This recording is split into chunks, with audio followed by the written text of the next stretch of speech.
Morning সবাইকে। এখন বাজে 8:45 সকাল। আজকে 12 তারিখ মে মাসের 2026। আমরা এখন এই গাড়িতে করে আমাদের গাড়িতে যাচ্ছি মানাগাঁওয়ের উদ্দেশ্যে।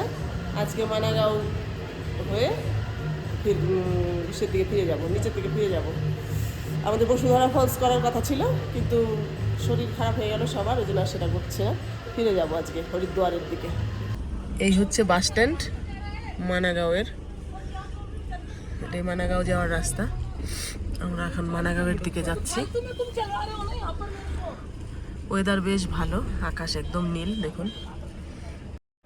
উত্তরাখণ্ডের চামোলি জেলায় অবস্থিত মানা গ্রাম বদ্রীনাথ থেকে মাত্র 3 কিলোমিটার দূরে সমুদ্রপৃষ্ঠ থেকে 3200 মিটার উচ্চতায় অবস্থিত। আগে একে ভারতের শেষ গ্রাম বলা হলেও এখন এটি সরকারিভাবে ভারতের প্রথম গ্রাম হিসাবে পরিচিত। এটি ভারত তিব্বত সীমান্তের কাছে অবস্থিত এবং এর সঙ্গে মহাভারতের নানা কাহিনী জড়িয়ে আছে। এই গ্রাম থেকে ভারত তিব্বত সীমান্ত 26 কিলোমিটার দূরে অবস্থিত। এখানে মূলত ভুটিয়া সম্প্রদায়ের মানুষ বসবাস করেন।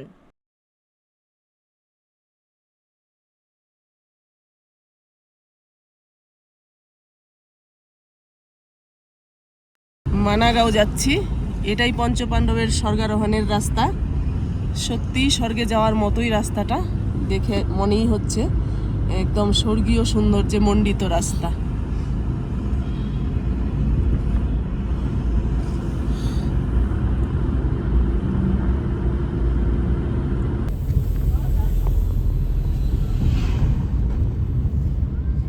এই ঢুকে যাচ্ছি মানাগাঁওয়ের দিকে। আর এই যে রাস্তাটা গেল बॉर्डर पे चाइना बॉर्डर। এটা গেল চায়না বর্ডার। এই দিকে সাধারণ পাবলিকের যাওয়া নিষিদ্ধ।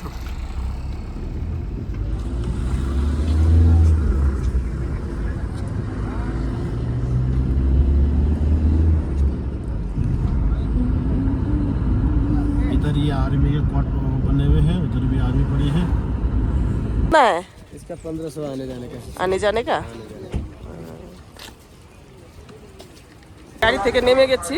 এই অবধি আসে গাড়ি, এরপরে পায়ে হেঁটে বা ওই যে পিট্টুতে করে যেতে হয়। আমরা পায়ে হেঁটেই যাচ্ছি, দেখি কতটা যেতে পারি।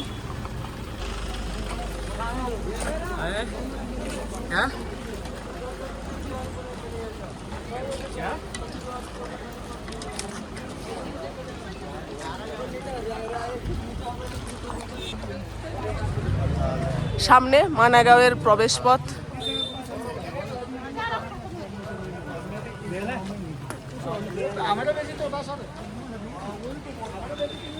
ঢুকে গেলাম মানাগাঁও, ভারতের শেষ গ্রাম, বর্তমানে ভারতের প্রথম গ্রাম।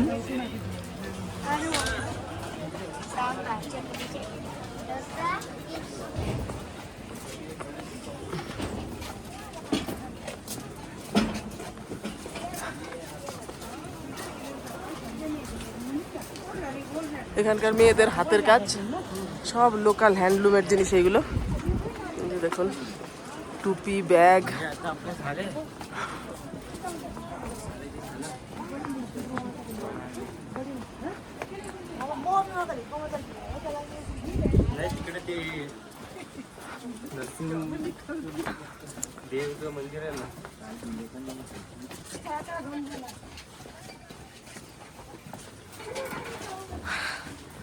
হাতে সোয়েটার বুনাচ্ছে।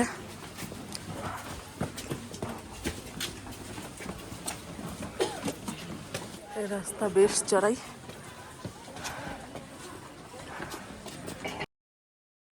এই গ্রামের মহিলারা খুবই কর্মঠ। তারা হস্তশিল্পের জন্য বিখ্যাত। তারা নিজের হাতের তৈরি উল ও পশমের জিনিস বিক্রি করে জীবিকা নির্বাহ করে। বছরের 6 মাস এরা এখানে থাকতে পারে, আর বাকি 6 মাস অর্থাৎ শীতের সময় এখানে ভারী বরফবারি হয়, তখন এরা নিচে নেমে যায় চামোলি জেলায়, সেখানে গিয়ে থাকে। দারুণ সুন্দর এখানকার মানুষের হাতের কাজ, দেখুন, আপনার নজর কাড়বেই কাড়বে। এই হচ্ছে গণেশ গুফা, ব্যাস গুফা প্রবেশের রাস্তা। আমরা এখন সেই দিকেই যাচ্ছি।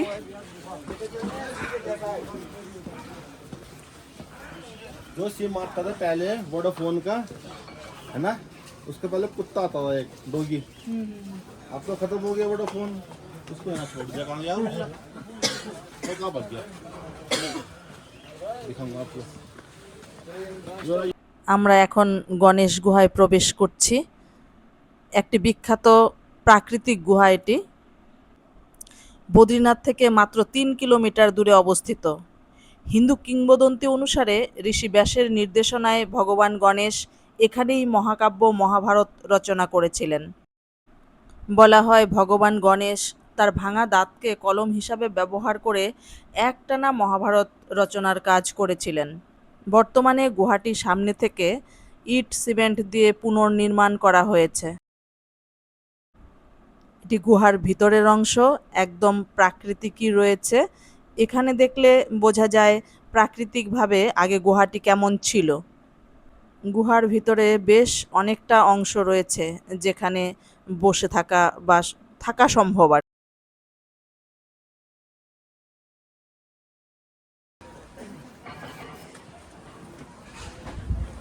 গণেশ গুফা দেখে এখন আমরা ব্যাস গুফার দিকে এগোচ্ছি।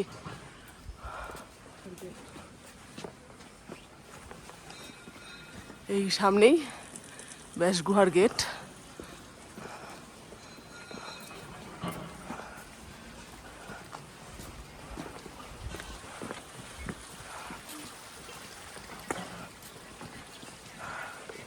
ওই ওয়ালে মহাগুরু ব্যাসদেবের ছবি আঁকা রয়েছে। এখানকার লোকাল শিল্পী এঁকেছে ছবিটা।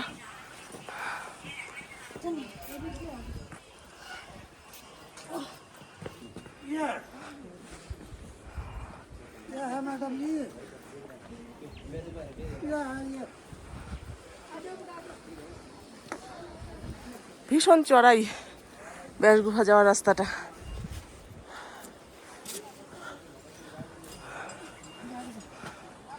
এই দেখুন, এদিক থেকে এলাম, এখন এদিকে যাব। এখন এখান থেকে নিচেটা কি সুন্দর দেখাচ্ছে।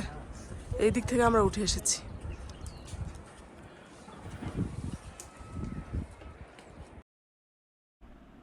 সামনে ওই দেখা যাচ্ছে ব্যাস গুহার প্রবেশপথ। চলুন আমরা এখন ব্যাস গুহা দর্শন করি সবাই মিলে।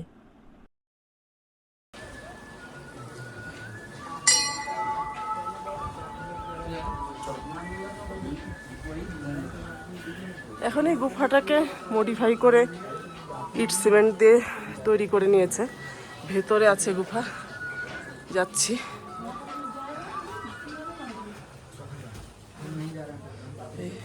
এই গুফার ভিতরে আছে ব্যাসদেবের স্বয়ং মূর্তি, তার পুত্র সুখদেবের মূর্তি, আর আছে বল্লভ আচার্যের মূর্তি।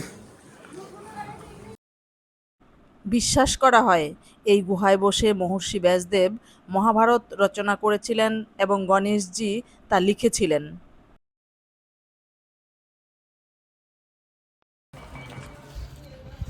এই দেখুন ব্যাস গুহার পাশেই ভারতের প্রথম চায়ের দোকান। এটা লেখা আছে, লেখা দেখে বলছি, যাচাই করিনি। এখন আমরা যাচ্ছি সরস্বতী নদী দেখতে। পাণ্ডবদের স্বর্গারোহণের পথও এই দিকেই, আমরা সেদিকেই এগোচ্ছি। বেশ সংকীর্ণ সরু গলি, অনেকটা নিচে নেমে যেতে হবে। আমরা এখন নিচে নামছি ধীরে ধীরে, আপনাদের দেখাচ্ছি এগিয়ে গিয়ে।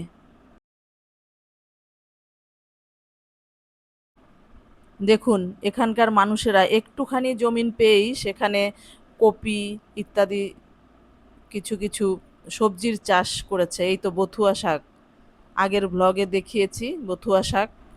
এখানেই এই গ্রামেই অলকানন্দা নদীর সাথে পবিত্র সরস্বতী নদীর মিলন ঘটেছে। আমরা এখন সেই দিকেই এগিয়ে যাচ্ছি। যাওয়ার রাস্তাটা কি বলবো, মানে অত্যন্ত চমকপ্রদ। এই দেখুন সরস্বতী নদী এখান থেকে দেখা যাচ্ছে। আমি একটু উপর থেকে দেখাচ্ছি, পরে নিচে গিয়েও দেখাবো। এই হলো সরস্বতী নদী, এই এই এই পর্যন্ত। তারপর ওই দেখুন ওখানে ডান দিক থেকে অলকানন্দা নদী এসে মিশেছে, আর সরস্বতী তখন লুপ্ত হয়ে গেছে।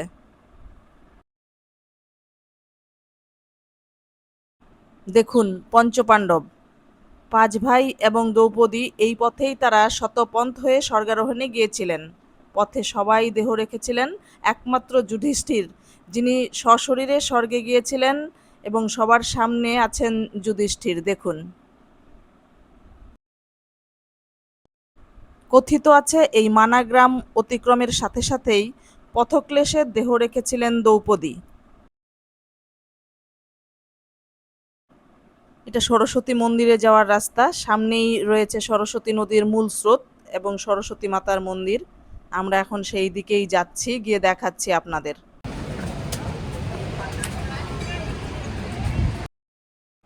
এখানে সরস্বতী নদী পাহাড়ের নিচ দিয়ে প্রবাহিত হয়ে অদৃশ্য হয়ে গেছে, যা অত্যন্ত পবিত্র বলে মনে করা হয়।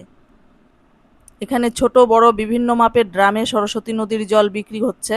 বাড়ি থেকে মা বলে দিয়েছেন জল নিয়ে যেতে, আমরাও নেব। সামনেই দেখতে পাচ্ছেন সরস্বতী মাতার মূর্তি, পাহাড়ের নিচে, খুব সুন্দর। আর হচ্ছে এই যে এই দিকে সামনেটায় রয়েছে সরস্বতী দেবীর মন্দির। ওই দেখুন, ওই যে দেখা যাচ্ছে, আমরা যাব সেখানে একটু। ওই দেখুন সরস্বতী নদী, এখানে কেমন স্রোতস্বিনী। এখানে এই রূপ দেখলে কে বলবে একটু পরেই এই নদী লুপ্ত হয়ে যাবে।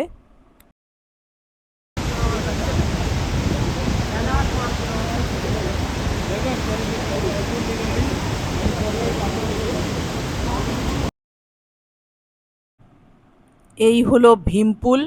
মহাভারতের পৌরাণিক কাহিনী অনুযায়ী দ্রৌপদীর নদী পারাপার সহজ করতে ভীম এই বিশাল পাথরটি এখানে স্থাপন করেছিলেন এবং ভীমপুল তৈরি করেছিলেন। এখন এই পথেই সরস্বতী নদী পারাপার হচ্ছে।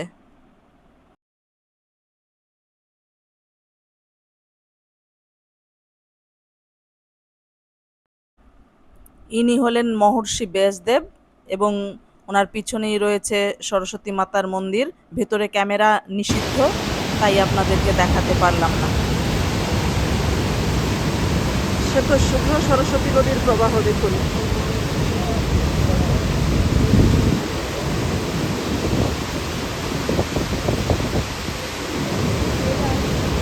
এখানেও আবার লেখা হিন্দুস্তান কা পেহেলি দোকান।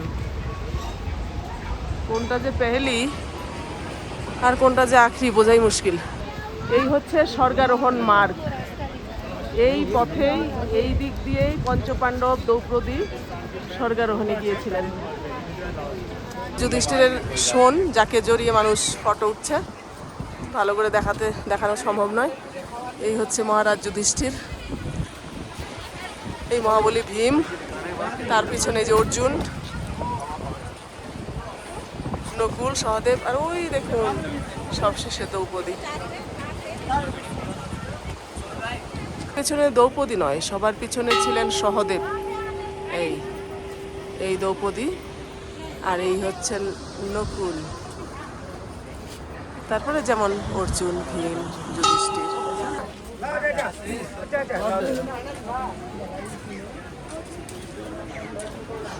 আমরা একটু যাই সামনের দিকে, একটুখানি এগিয়ে দেখে আসি রাস্তাটা। এই যে সেই স্বর্গারোহিণীর পথ, এই দেখুন, এই যে দেখুন।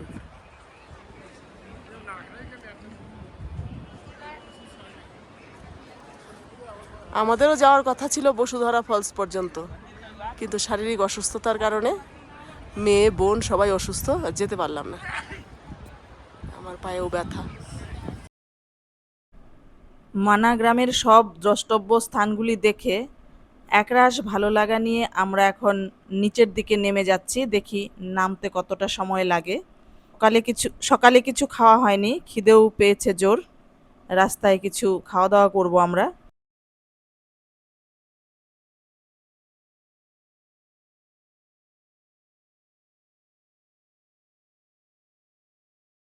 রেস্টুরেন্টটাতে ঢুকে গেছি আলু পেঁয়াজের পকোড়া খাবো বলে। একটু নতুন রকমের দেখলাম পকোড়াগুলো।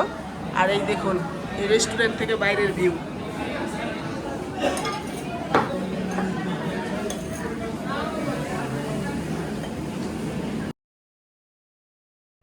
এটা আর্মি ক্যাম্প, এগুলো সব আর্মিদের থাকার ঘর। এটা ইন্দো চায়না বর্ডার, এখানে ভারতীয় সেনারা সদা জাগ্রত। নিচ দিয়ে বয়ে চলেছে অলকানন্দা নদী। অপূর্ব সুন্দর দৃশ্য। ঘড়িতে এখন সময় 11:22। আমরা মানাগাঁও থেকে ফিরে এসে যে গাড়িতে বসেছি, এখন সামনের দিকে এগিয়ে যাচ্ছি। আজকে রুদ্রপ্রয়াগ অথবা দেবপ্রয়াগে নাইট স্টে হবে, দেখি কত দূর অব্দি পৌঁছাতে পারি।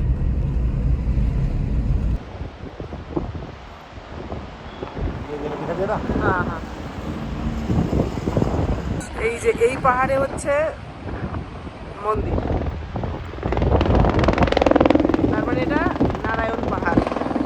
আর এই যে অপোজিট সাইডে এটা হচ্ছে নর পাহাড়। ওই দেখুন হেলিকপ্টার যাচ্ছে।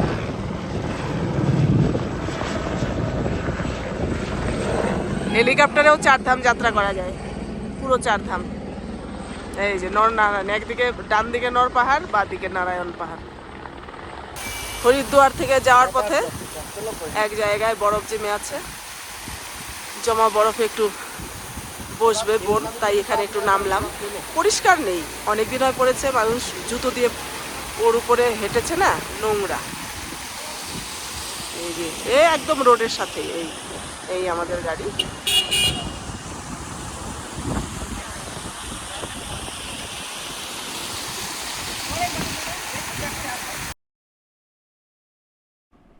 এই স্বর্গ ছেড়ে মন তো যেতে চায় না, মনকে বুঝিয়ে আবার আসবো এই প্রতিশ্রুতি দিয়ে এবারে নেমে যাচ্ছি নিচের দিকে। যেতে যেতে পথে যা কিছু সুন্দর আপনাদের দেখাবো। বিষ্ণুপ্রয়াগ, পঞ্চপ্রয়াগের প্রথম প্রয়াগ। এখানে অলকানন্দা ও ধৌলিগঙ্গা নদী পরস্পরের সাথে মিলিত হয়েছে। সমুদ্রপৃষ্ঠ থেকে এর উচ্চতা 1372 মিটার। হিন্দু পুরাণ মতে এখানে নারদমুনি ভগবান বিষ্ণুর তপস্যা করেছিলেন। ডান দিকে রয়েছে ধৌলিগঙ্গা, বাঁ দিকে রয়েছে অলকানন্দা। দারুণ জায়গা। এই স্থানে 19 শতকে ইন্দোরের মহারানী অহল্যাবাই কর্তৃক একটি বিষ্ণু মন্দির নির্মিত হয়। মন্দিরটি এখনও বিদ্যমান রয়েছে। সঙ্গমস্থলের কাছে পুণ্য স্নানের জন্য একটি কুণ্ড রয়েছে, যা বিষ্ণুকুণ্ড নামে পরিচিত।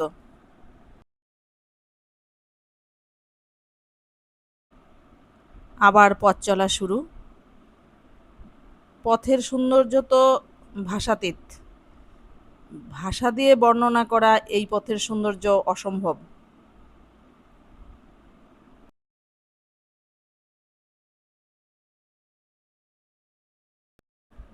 আমরা এখন একটি টানেল পার করছি। উত্তরাখণ্ডেও পথের দূরত্ব কমানোর জন্য অনেকগুলোই নতুন টানেল নির্মিত হয়েছে এবং হচ্ছে।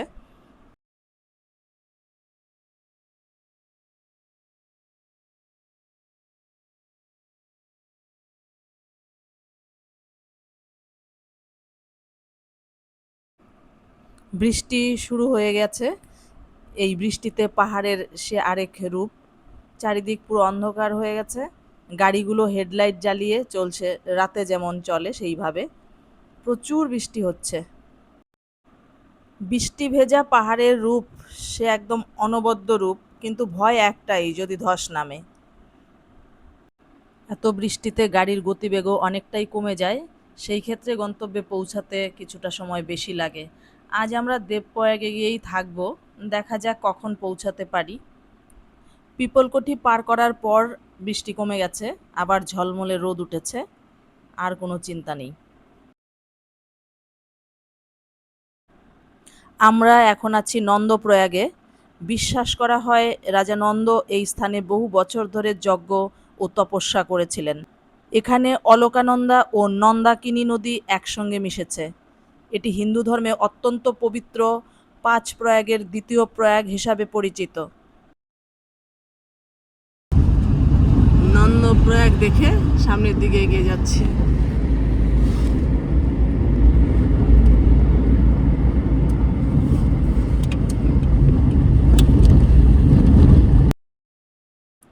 পঞ্চপ্রয়াগের দুটি প্রয়াগ, যেমন দেবপ্রয়াগ ও রুদ্রপ্রয়াগ আমরা দর্শন করেছি কেদারনাথ যাওয়ার পথে।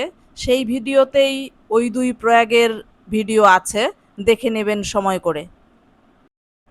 ভিডিওগুলি ভালো লাগলে লাইক, শেয়ার, কমেন্টস করবেন, আর চ্যানেলটিকে সাবস্ক্রাইব করে চ্যানেলটির পাশে থাকবেন প্লিজ। করণপ্রয়াগ সঙ্গমের প্রবেশদ্বার, এদিক দিয়ে ঢুকে যেতে হবে ভিতরে। ভিতরে ভাগবত পাঠ হচ্ছে, এখান থেকে শোনা যাচ্ছে।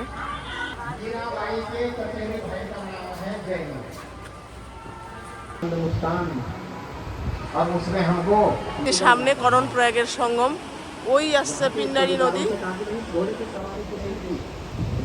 পিন্ডারি নদী, আর এই হচ্ছে অলকানন্দা। করণ প্রয়াগে অলকানন্দা আর পিন্ডারি ওই ব্রিজের নিচ দিয়ে আসছে পিন্ডারি। করণপ্রয়াগ সঙ্গমস্থল, অলকানন্দা ও পিন্ডার নদীর মিলনস্থল এটি। এই দেখুন শ্রীকৃষ্ণ কর্ণ মন্দির, করণপ্রয়াগ সঙ্গমস্থলের ঘাটের উপরেই। এই যে কর্ণ, মহাবীর কর্ণ, আর এই যে প্রভু শ্রীকৃষ্ণ। করণপ্রয়াগের সঙ্গমস্থল দেখে ভরপুর আনন্দ নিয়ে আমরা এবার এগিয়ে চলেছি সামনের দিকে, অর্থাৎ নিচের দিকে। হিন্দু পুরাণ ও মহাভারত অনুযায়ী এখানেই মহাভারতের কর্ণ সূর্য দেবতার তপস্যা করেছিলেন এবং এই স্থানেই কর্ণের শেষকৃত্য সম্পন্ন হয়েছিল বলে বিশ্বাস করা হয়। কর্ণের নামানুসারেই এই প্রয়াগের নামকরণ হয়েছে। ধারী দেবী মন্দির, এটি দেবী কালীর রূপ ধারী দেবীকে উৎসর্গ করা হয়েছে। ভক্তদের বিশ্বাস এই দেবী উত্তরাখণ্ডের চারধাম যাত্রার রক্ষাকর্তা। লোকবিশ্বাস অনুযায়ী দেবীর মূর্তি দিনে 3 বার নিজের রূপ বা মুখ পরিবর্তন করেন। ভিতরে ভিডিওগ্রাফি এবং ফটোগ্রাফি সম্পূর্ণরূপে নিষিদ্ধ। দাবানল, কথাটি বইয়ে পড়েছিলাম, দেখিনি কখনো, আজ দেখতে পাচ্ছি পাহাড়ের গায়ে দাবানল জ্বলছে। এটা অতিরিক্ত খরা থেকে হয়েছে। একটু আগেই ছিল বরফ বরফ, তারপরে হলো বৃষ্টি, আর এখানে প্রচণ্ড রৌদ্র গরম, আর যার ফলস্বরূপ এই দাবানল। গুড মর্নিং সবাইকে। আজ 13 তারিখ, এখন বাজে সকাল 9টা। আমরা দেবপ্রয়াগে এসেছিলাম কাল রাতে। দেবপ্রয়াগ থেকে এখন ঋষিকেশের উদ্দেশ্যে রওনা হলাম। আজ ঋষিকেশ আর হরিদ্বার গিয়ে লাক্সারে গিয়ে থাকবো। কাল লাক্সার থেকে সকাল 8:30টায় আমাদের ট্রেন আছে। দেখতে পাচ্ছি গাড়ির ছাদে করে প্রচুর রাফটিং বোট নিয়ে যাওয়া হচ্ছে। আপনারা হয়তো জানেন ঋষিকেশের গঙ্গা রাফটিংয়ের জন্য বিখ্যাত। এখানে রাফটিং হয়, রিভার রাফটিং।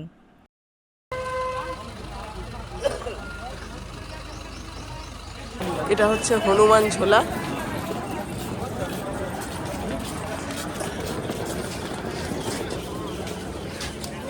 এর পাশেই সেই পুরনো লক্ষ্মণ ঝোলা। ওই দেখুন, ভালো বোঝা যাচ্ছে না, ওটা এখন বন্ধ করে দেওয়া আছে। এই যে সামনে দেখতে পাচ্ছেন, এটি বিখ্যাত নীলকণ্ঠ মন্দিরে যাওয়ার পায়ে হেঁটে যাওয়ার রাস্তা। দেখুন, আমরা চলে যাচ্ছি সোজা গাড়ির রাস্তায়। এখন আমরা যাচ্ছি বিখ্যাত 84 কটিয়া, এটাই তার রাস্তা। বেশ সুন্দর, বনের মধ্য দিয়ে রাস্তা চলে গেছে। 84 কটিয়ার সামনেটা। এখানে ঢুকতে মনে হয় টিকিট লাগবে, দেখি কত করে টিকিট।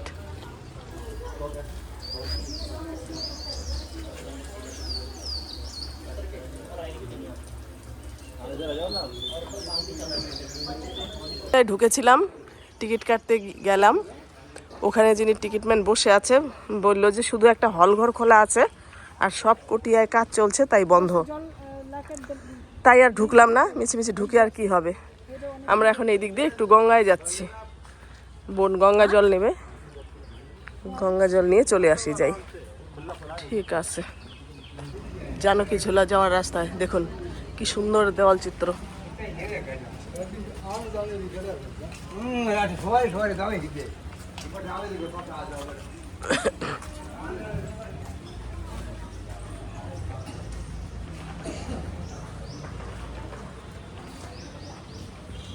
পুরো রাস্তা এরকম আছে।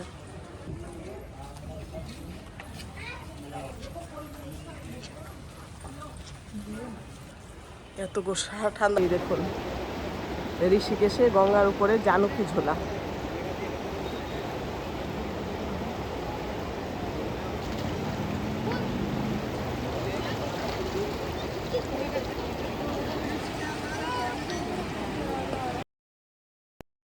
আজ তাহলে এই পর্যন্তই। ফিরব নতুন কোনো ভ্রমণের গল্প নিয়ে। ততক্ষণ ভালো থাকুন, সুস্থ থাকুন আর দেখতে থাকুন উত্তরকন্যার গল্প। ধন্যবাদ সবাইকে।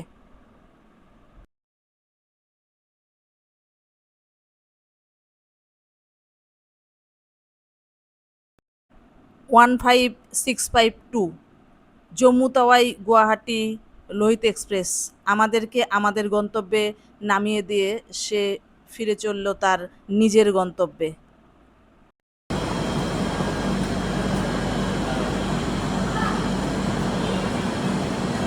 এখন বাজে রাত 7:30।